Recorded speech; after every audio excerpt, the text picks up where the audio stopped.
Salut à tous, bonjour à toutes, c'est Onaku, c'est la chaîne de Onaku Cosplay Belgium. Aujourd'hui je vous montre le tutoriel comment on fait les bijoux ou les accessoires de Mayafay. Alors pour l'instant je vais vous apprendre comment on fait la ceinture, le hobby mais cette fois de Mayafay de Essentorni. Donc aussi, on va faire les bracelets avec cette ficelle, je vais vous montrer comment on le fait, c'est parti!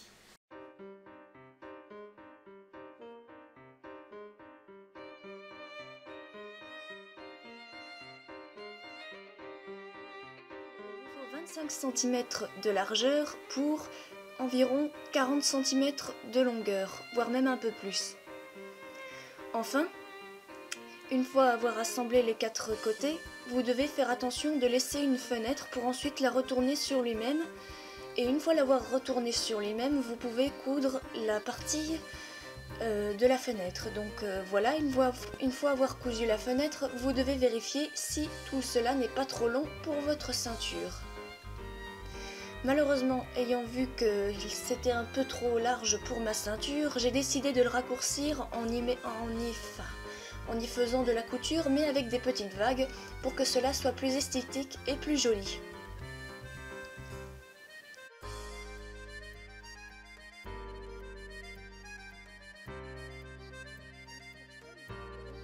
Faire une sorte d'anneau bracelet pour cette partie du nœud.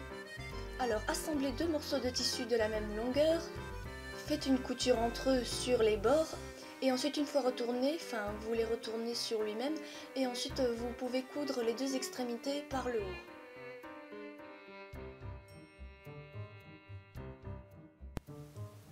Une fois terminé, nous pouvons maintenant attaquer la ceinture. La ceinture, c'est tout simple, il vous faut simplement votre tour de taille, mais laissez dépasser quelques centimètres, on ne sait jamais. Pour ma part, j'ai laissé 5 cm, mais c'était quand même légèrement trop. Alors, pour rendre les détails un peu plus saisissants, j'ai décidé d'y mettre quelques petits points de couture sur les bords, ou plutôt sur la ceinture elle-même. Donc voilà. C'est pas bien compliqué, donc vous avez qu'à faire quelques petits plis sur les côtés.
Cela cousu, vous pouvez tout simplement y passer un coup de fer à repasser. Attention, étant donné que ce tissu est fragile et synthétique, il va vous falloir utiliser que le premier thermostat de votre repasseur, votre fer à repasser. Une fois cela terminé, vous pouvez maintenant essayer de faire des tests si ce n'est pas trop long. Mais malheureusement, étant donné que c'est un peu trop long, j'ai décidé de le raccourcir un tout petit peu en y mettant quelques petits points de couture. Pour l'assemblage, j'ai décidé d'utiliser des scratchs pour tout ça. Pour les scratchs, c'est vraiment pas compliqué. Vous pouvez, pour les trouver, vous les trouverez simplement dans un magasin de couture, voire même presque dans les supermarchés. Bon, une fois cousu, vous pouvez maintenant réessayer.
cette fois ça va pile poil.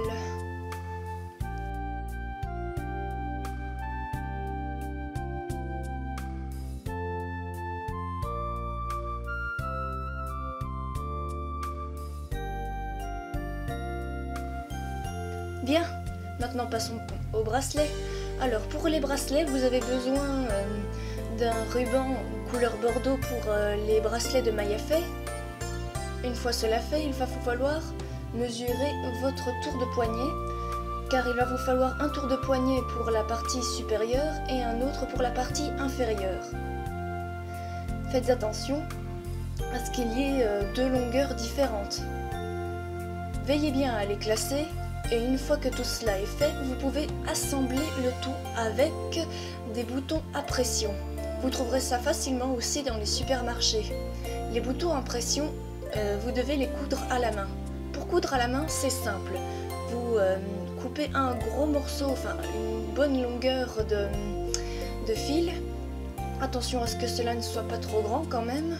Une fois cela fait, vous le passez dans le chat de l'aiguille et une fois que vous avez vos deux extrémités, vous assemblez le tout et vous faites un nœud.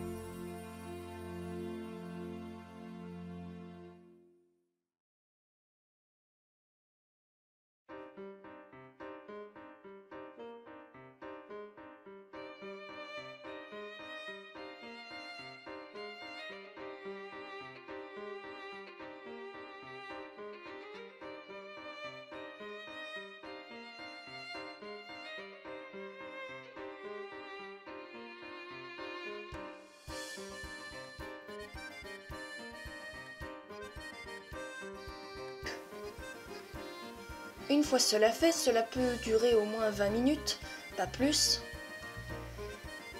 Vous pouvez maintenant revérifier si les bracelets vont toujours bien ensemble.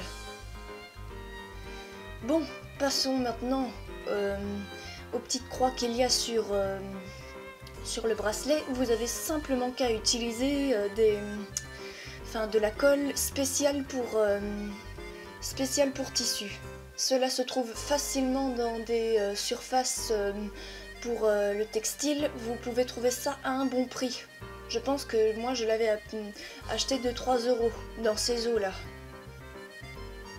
Bien, une fois que tout cela est fait, laissez simplement sécher pendant 30 minutes. Voilà, c'est fait. Bon, pour ma part, je vais vous retrouver dans une prochaine vidéo. N'hésitez pas à y mettre un petit pouce bleu, à la partager, à la commenter. Moi, je vous dis à très bientôt pour une nouvelle vidéo, parce que la prochaine vidéo, je vais vous parler du tutoriel comment est-ce qu'on fait les armures pour les armures Anbu pour Itachi, Kakashi et les autres. Allez, moi je vous dis Mai Maibu, Sayonara, Minasan.